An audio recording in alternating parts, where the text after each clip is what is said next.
There's a secret companion in Lords of the Fallen that you can summon into boss fights and unlock rewards from that you might have completely missed. Let's check it out.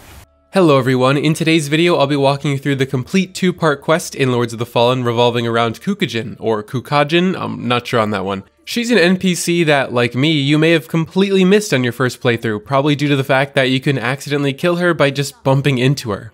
The first part of the quest is saving the Petrified Woman. She can be found in Forsaken Fen by starting from the vestige of Valade. I'll show you how to get there now.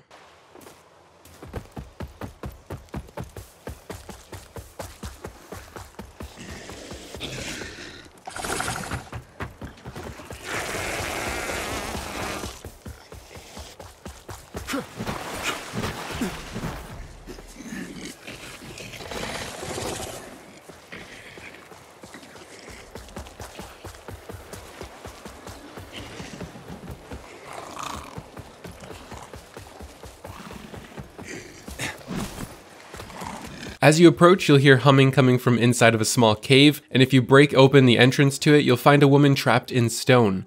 Be careful not to hit her with your sword or accidentally roll into her, because she will immediately die, failing the quest. If this happens, you'll at least get her sword and the catalyst sitting behind her. But in order to do it properly, you'll want to cast a radiant healing spell like Sanctify, Healing Sigil, or Cleansing Spirit. This will free her from her petrified state, allowing you to talk to her and listen to her dialogue. I would recommend killing all of the enemies in this section of Forsaken Fen before even going up to her to avoid accidentally breaking her or dying while mid-dialogue. After you've listened to all of her dialogue, she'll give you a pendant of Induration. Now you can rest at a nearby vestige and she'll teleport to Skyrest where all of the other NPCs are. At this point, you can return back to the cave where you found her to pick up Wilmark's Catalyst. The pendant she gave you increases your physical defense, and Wilmark's Catalyst, which is a radiant catalyst, allows you to slot up to 4 spells. Now you should travel to Skyrest and you can find Kukajin sitting on the floor in the main hall. This signifies that the first part of the quest is complete. Now we'll move on to part 2 called Kukajin the Envenomed. Since you saved her from the swamp, she's become a companion that you can summon in certain boss fights throughout the story. You'll need to summon her in 7 specific boss fights, where upon completion she'll send you an invoice asking for payment. If you've summoned her for a boss but don't pay her after, and continue killing more of the bosses on the list, you'll fail the quest. The first boss you'll need to summon her for is the Hushed Saint in Forsaken Fen. Make sure that if you end up dying in Umbral during a boss fight and have to restart it, that you resummon Kukajin, otherwise it won't count. She doesn't need to be alive for the entire fight. As long as you summon her and see her in the beginning, it'll count. Defeat the Hushed Saint with her and then return to Skyrest to pay her 3,000 souls. Once you reach the pledged knight Dervla in the Revelation Depths, summon her once again and defeat the boss.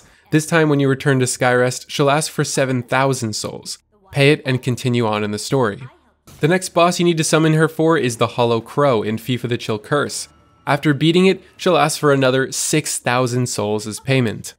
Then head to the Tower of Penance to kill Tancred, or as he's known in his second phase as Reinhold.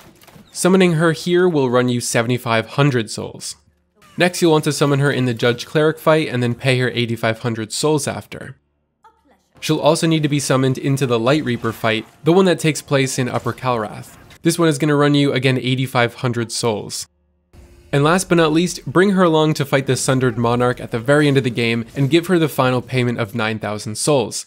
After summoning her for those 7 bosses and paying her a total of 49,500 souls, Kukajin will have a few final words for you in Skyrest before departing. Once you finish talking to her and then rest at the vestige, she'll be gone, having left behind her entire armor set, her weapon and shield, and a skull worth 3,200 souls.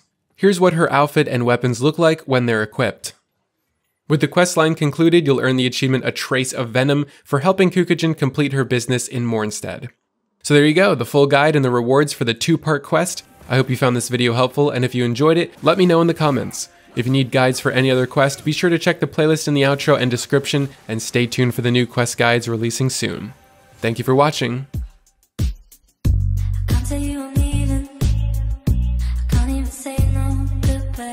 I'll be going, but you know it.